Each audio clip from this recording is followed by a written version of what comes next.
ನಿಮ್ಮ ಬಿಸ್ನೆಸ್ ಯಾವುದೇ ಇರಲಿ ಅದನ್ನ ಪ್ರಚಾರ ಮಾಡಲು ಸುಮನ್ ಟಿವಿಯಿಂದ ಮಾತ್ರ ಸಾಧ್ಯ. ಕೂಡಲೇ ಕರೆ ಮಾಡಿ. ನಮಸ್ಕಾರ ವೀಕ್ಷಕರೇ, ಇದು ನಿಮ್ಮ ಸುಮನ್ ಟಿವಿ. ಜನರ ಧ್ವನಿ, ಜನರ ಪ್ರಶ್ನೆ ಮತ್ತು ಜನರ ಪರ ನಿಲ್ಲೋ ಒಂದು ವೇದಿಕೆ.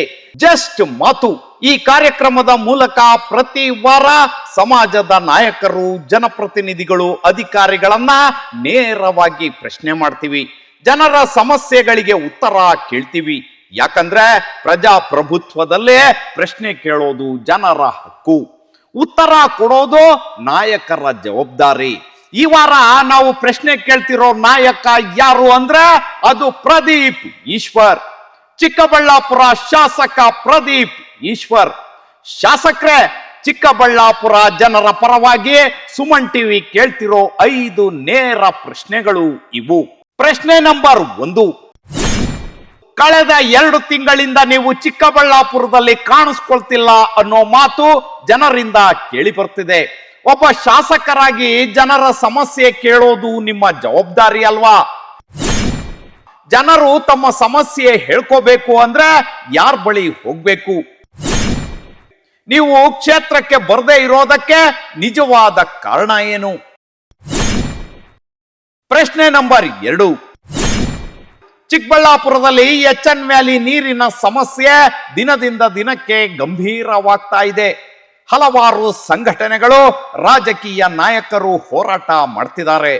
ಆದ್ರೆ ಕ್ಷೇತ್ರದ ಶಾಸಕರಾದ ನೀವು ಯಾವ ಕ್ರಮ ತೆಗೆದುಕೊಂಡಿದ್ದೀರಾ?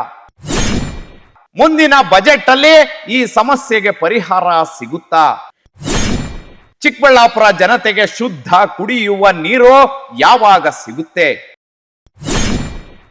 ಪ್ರಶ್ನೆ ನಂಬರ್ 3. ಚಿಕ್ಕಬಳ್ಳಾಪುರ ಫ್ಲವರ್ ಮಾರ್ಕೆಟ್ ಕೆಲಸ ಯಾವಾಗ ಆರಂಭ ಆಗುತ್ತೆ? ಕಂದಾವರ ರಸ್ತೆ ಯಾವಾಗ ಸಂಪೂರ್ಣವಾಗಿ ರೆಡಿ ಆಗುತ್ತೆ? ಎಂಜಿ ರಸ್ತೆ ಕಾಮಗಾರಿ ಇನ್ನೆಷ್ಟು ದಿನ ಜನರಿಗೆ ತೊಂದರೆ ಕೊಡುತ್ತೆ? ಈ ಅಭಿವೃದ್ಧಿ ಕೆಲಸಗಳ ಬಗ್ಗೆ ನಿಮ್ಮ ಸ್ಪಷ್ಟ ಉತ್ತರ ಏನು? ಪ್ರಶ್ನೆ ನಂಬರ್ 4. ಶಾಸಕರೇ, ನೀವು ನಿಮ್ಮ ಪಕ್ಷ ಕಾಂಗ್ರೆಸ್ ಪರವಾಗಿ ಬೇರೆ ರಾಜ್ಯ, ಬೇರೆ ಕ್ಷೇತ್ರಗಳಲ್ಲೇ ಚುನಾವಣಾ ಪ್ರಚಾರ ಮಾಡ್ತಿದ್ದೀರಾ. ಆದ್ರೆ ಚಿಕ್ಕಬಳ್ಳಾಪುರ ಜನರ ಸಮಸ್ಯೆ ಕೇಳೋಕೆ ಇಲ್ಲಿ ಯಾರಿರ್ಬೇಕು?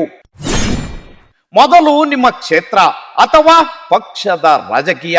ಜನರಿಗೆ ನಿಮ್ಮ ಉತ್ತರ ಏನು? ಪ್ರಶ್ನೆ ನಂಬರ್ 5. ನಿಮ್ಮ ಗೆಲುವಿಗಾಗಿ ಹಲವಾರು ಕಾಂಗ್ರೆಸ್ ಕಾರ್ಯಕರ್ತರು ಹಗಲು ರಾತ್ರಿ ಶ್ರಮ ಪಟ್ಟಿದ್ದಾರೆ. ಆದ್ರೆ ನೀವು ಶಾಸಕರಾದ ನಂತರ ಹಲವಾರು ನಾಯಕರನ್ನ ಹಾಗೂ ಕಾರ್ಯಕರ್ತರನ್ನ ದೂರ ಇಟ್ಟಿದ್ದೀರಾ ಅನ್ನೋ ಆರೋಪ ಕೇಳಿ ಬರ್ತಿದೆ. ಇದರಿಂದ ಕಾಂಗ್ರೆಸ್ ಪಕ್ಷಕ್ಕೆ ಡ್ಯಾಮೇಜ್ ಆಗೋದಿಲ್ವಾ? ಕಾರ್ಯಕರ್ತರ ಬೇಸರಕ್ಕೆ ನಿಮ್ಮ ಉತ್ತರ ಏನು?